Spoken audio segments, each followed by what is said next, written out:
Okay, so we're starting Thursday of week 12. We're going to start with capitalization. Days, weeks, months, names of people, companies. We've got a lot of names in here.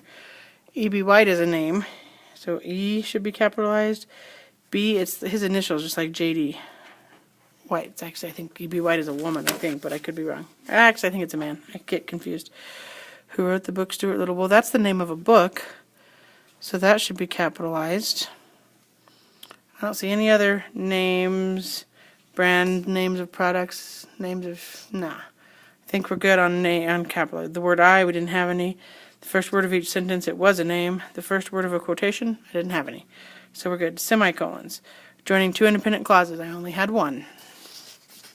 So I don't have a semicolon use. And it can be used in a series that contain commas. I don't need one. I didn't have any series. It can be used in a compound sentence that already has other commas. I did not have that.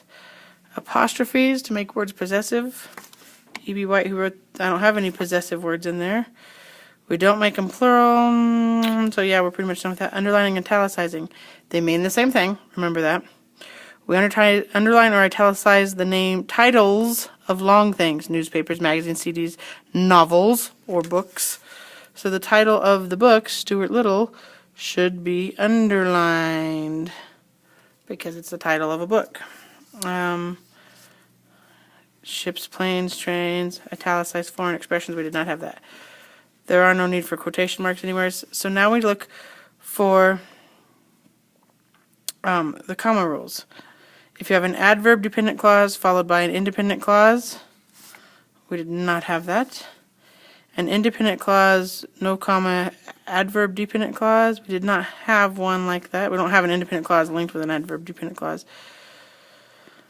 No, we didn't have two independent clauses. Subject, verb, and a compound verb. No. Independent clause, no. Introductory participial phrase, no. Introductory prepositional phrase, no. Non-essential appositive. We'll think of that. We have a. I just want to make sure I don't have it as some other list. Non-essential adjective clause. Jane, who drives a red car, is nice. Don't I have that exact same thing in here? E.B. White, who wrote the book Stuart Little, I do.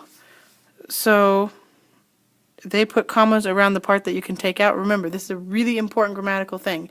If you have a non-essential adjective clause, it's one you can chuck from the sentence and the meaning would be exactly the same. E.B. White got the idea for the book while he was sleeping on a train. Who wrote the book Stuart Little only gives us information about who E.B. White is. So I need a comma here and a comma here because I could literally chuck that out of the sentence. It's a non-essential adjective clause. Items in a series, I don't have any. Noun of a direct address, I didn't have any. Days of the year, no. Cities and state, introductory words, no.